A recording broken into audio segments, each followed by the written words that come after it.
माता दी। आप सभी का आपके अपने चैनल ज्योतिष ज्योति गुरु में बहुत बहुत स्वागत है।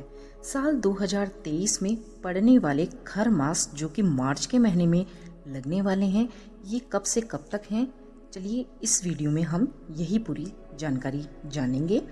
और जब भी खर मास लगता है, चाहे फिर वह सकरात के समय लगे या इस समय लगे, तो इन दिनों में किसी भी प्रकार के मांगलिक कार्य करना शुभ नहीं होता है। हमारे हिंदू धर्म में किसी भी मांगलिक कार्य को करने के लिए शुभ मुहूर्त का विशेष रूप से ध्यान रखा जाता है, जिससे कि भविष्य में शुभ फलों की प्राप्ति हो सके और जो भी कार्य हम कर रहे हैं वह भगवान की कृपा से निर्विघ्न रूप से संपन्न हो।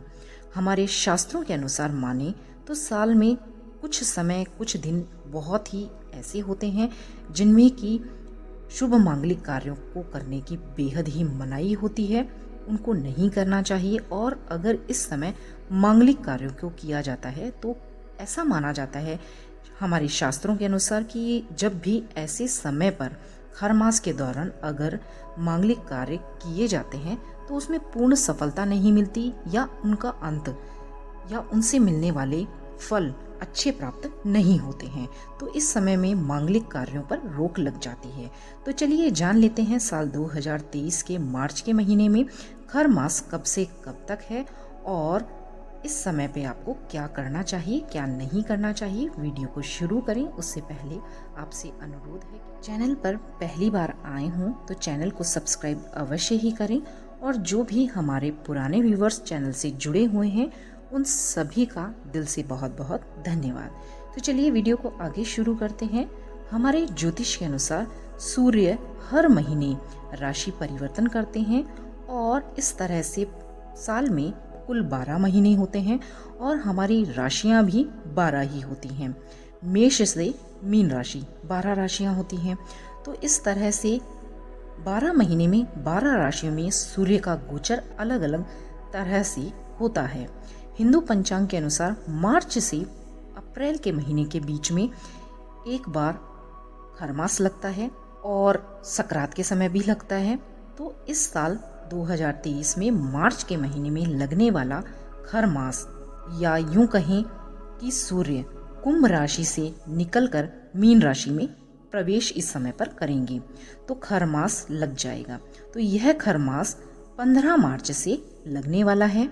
इसी के साथ ही 15 मार्च से यह खर मास शुरू होकर 14 अप्रैल तक रहेगा और इस दौरान सभी प्रकार के मांगलिक कार्य, फिर चाहे वे शादी विवाह से संबंधित कार्य हों, मुंडन के कार्य हों, गृह प्रवेश के कार्य हों या किसी भी तरह के व्यापार से संबंधित व्यापार शुरू करने से लेकर व्यापार को आगे बढ़ाने के जो हम नई किसी नीति को या नई किसी प्रोडक्ट को लॉन्च करते हैं, उन सभी कार्यों को भी इस खर मास के समय पर नहीं करना चाहिए, जो कि शास्त्रों के अनुसार श्रेष्ठ नहीं माना जाता है।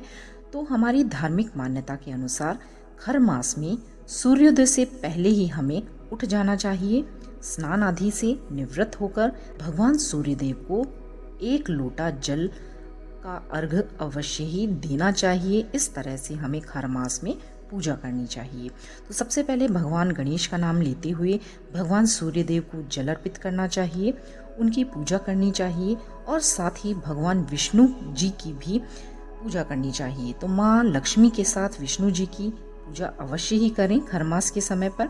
तो आपको करना क्या है, आपको एक साफ चौकी लेनी है। किसी भी तरह का लकड़ी का पाटा आप ले सकते हैं या बड़ी चौकी है या आपका मंदिर अगर लकड़ी का है तो आप उसमें भी कपड़े को चेंज कर दें, तो वो भी एक तरह से चौकी ही होती है। तो इस तरह से आप अगर मंदिर में भी करते हैं पूजा पाठ तो आप उसमें भी कर सकते हैं। तो आप उस पर लाल रंग का साफ कपड़ा बिछा लें।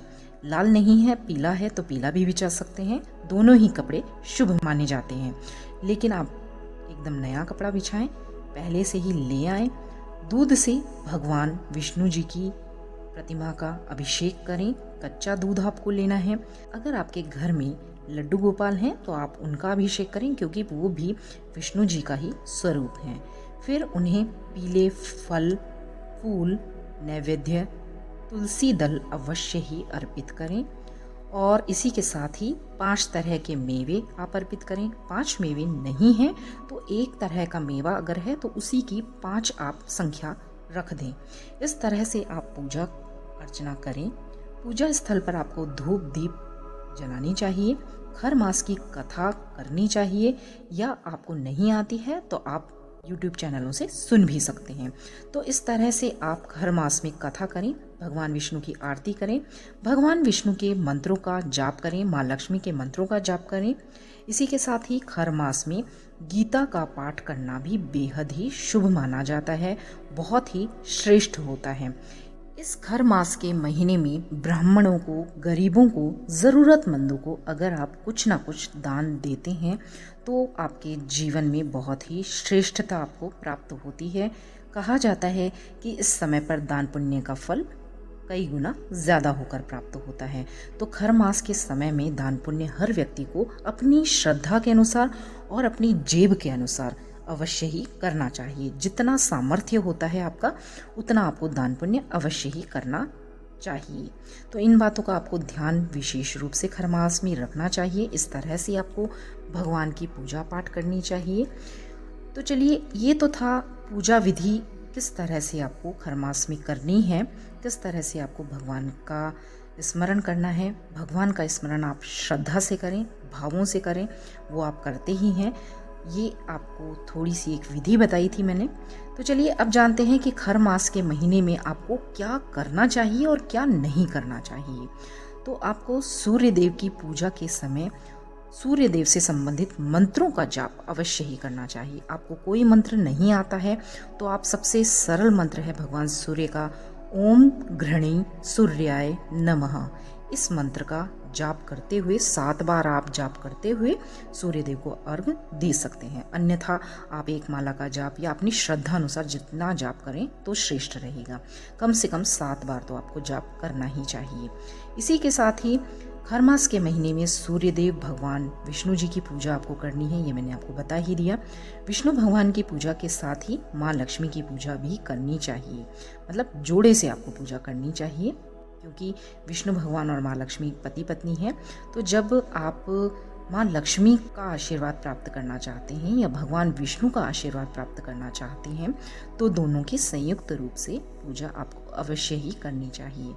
जिस तरह से भगवान शिव और माँ पार्वती एक हैं, उसी तरह से ही भगवान विष्णु और माँ लक्ष्मी भी एक ही हैं। तो आपको संयुक्त रूप से उनकी पूजा अर्चना अवश्य ही करनी चाहिए। इस महीने में आपको सुबह सूर्योदय से पहले उठकर स्नान कर लेना चाहिए और उसके बाद ही आपको पूजा पाठ करनी चाहिए। इस बात का बेहद ही ध्यान रखना चाहिए। खर मास में आपको पवित्रता का ध्यान रखना चाहिए। तामसिक भोजन आपको इस समय पर नहीं करना चाहिए। साथ ही आपको तिल के प्रयोग करने से भी बचना चाहिए। वैसे भी अब गर्मी का समय शुरू होगा तो तिल का प्रयोग तो वैसे भी आप नहीं करेंगे, और अगर आप कर रहे हैं, तेल का प्रयोग कर रहे हैं या किसी भी चीज़ में आप तिल का प्रयोग कर रहे हैं, तो ध्यान रखें कि खर मास के समय पर कभी भी, चाहे फिर वो खर मास संक्रांत के समय पड़े या इस समय पड़े, आपको इनमें तिल के प्रयोग से बचना चाहिए। इसी के साथ ही आपको शहद का, उड़द का भी आपको प्रयोग नहीं करना चाहिए। ब्राह्मणों को, गुरुओं को और गायों को, ज़रूरतमंदों को, स्वान को अर्थात कुत्ते को, इन सबको आपको कुछ ना कुछ दान अवश्य ही अपने सामर्थ्य अनुसार करना चाहिए। ऐसा करने से खर मास के समय में अगर आप ऐसा करते हैं तो आपको पुण्य फलों की प्राप्ति होती है। खर मास के दौरान किसी भी तरह के मांगलिक कार्य बंद हो जाते हैं। फिर वह किसी भी तरह का शुभ कार्य हो, अगर घर खरीदना हो, प्लॉट खरीदना हो, आभूषण रत्न, या किसी तरह के कोई बड़े आपको कहीं पर इन्वेस्टमेंट करने हो, या मुंडन संस्कार हो, बच्चे का नामकरण करना हो, तो ये इस तरह से जो भी बड़े बड़े विवाह से संबंधित कोई भी बड़े से बड़े कार्य हैं, आपको कोई वाहन, गाड़ी, बाइक या साइकिल ही क्यों नहीं खरीदनी हो, ये सभी शुभ कार्य हैं। जो भी मांगलिक कार्य होते हैं वो हमें खर मास के दौरान बिल्कुल भी नहीं करने चाहिए। इन चीज़ों को हमें नहीं खरीदना चाहिए।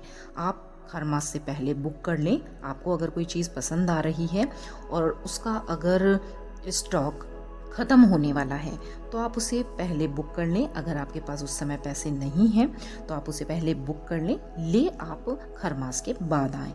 तो इस तरह से खर मास में आपको चीज़ों को बुक भी नहीं करना चाहिए, उन्हें खरीदना भी नहीं चाहिए। इन बातों का आपको बेहद ही ध्यान रखना चाहिए और साथ ही रोज़ तांबे के लोटे से ही आपको सूर्यदेव को अर्घ देना चाहिए। ध्यान रखना चाहिए कि सूर्यदेव को तांबे के लोटे से या पीतल के लोटे से आप जल अवश्य ही देंगे, तो आपके लिए बेहद ही शुभ रहता है। इसी के साथ ही अगर आप उसमें जब आप सूर्यदेव को अर्घ दें तो उसमें थोड़ा सा लाल चंदन डाल लें, अष्टगंध डाल लें, या कुछ भी नहीं है आपके पास तो एक गुलाब की पत्ती डाल लें, किसी भी लाल रंग के फूल की पत्ती डाल लें, थोड़ी सी रोली डाल लें। इन चीज़ों से आप जब सूर्यदेव को अर्घ देंगे तो उनको दिया हुआ यह अर्घ बेहद ही शुभ रहता है और सूर्यदेव बेहद ही प्रसन्न होते हैं। तो इन बातों का आपको ध्यान रखना चाहिए। खर मास के महीने में अगर आप इन बातों का ध्यान रखते हैं तो आपके जीवन में बेहद ही शुभ पुण्य फल आपको प्राप्त होते हैं और आपके जीवन से सभी प्रकार की नकारात्मकताएं दूर होती हैं, आपके काम बनने लगते हैं। और अगर आप मांगलिक कार्यों को और अगर कोई चीज़ों को, नई चीज़ों को इस समय में खरीदते हैं तो जल्दी टूटने फूटने लगती हैं, खराब होने लगती हैं, या जो कार्य आपने खर मास में शुरू किया है, बहुत शुभता के साथ शुरू किया है, मान लीजिए नया बिजनेस शुरू किया है, तो वो अपनी उस ऊंचाइयों को प्राप्त नहीं कर पाता है। माना जाता है उसमें कहीं ना कहीं बीच में अड़चन अवश्य ही आ जाती है। तो हो सके, जितना हो सके, खर मास के इस समय को टाल देना चाहिए शुभ कार्यों को करने से। आप चीज़ों को देख सकते हैं, परख सकते हैं, आगे शुभ समय के लिए उसको चूज कर सकते हैं, लेकिन आप उसमें प्रवेश ना करें, उन चीज़ों को उस समय खरीदेना, इन बातों का आपको विशेष रूप से ध्यान रखना चाहिए। तो आशा करती हूँ यह वीडियो, यह जानकारी आपके लिए बेहद ही लाभकारी होगी और आप इन चीज़ों का अपने जीवन में ध्यान करके इन बातों को अपने जीवन में अपनाकर शुभता को प्राप्त करेंगे, अपने जीवन में आगे बढ़ पाएंगे। यही मंगल कामना मेरी हमेशा आपके लिए रहती है। तो चलिए मिलते हैं नई वीडियो, नई जानकारी के साथ। तब तक के लिए आप सभी का बहुत बहुत धन्यवाद। नमस्कार और जय माता दी।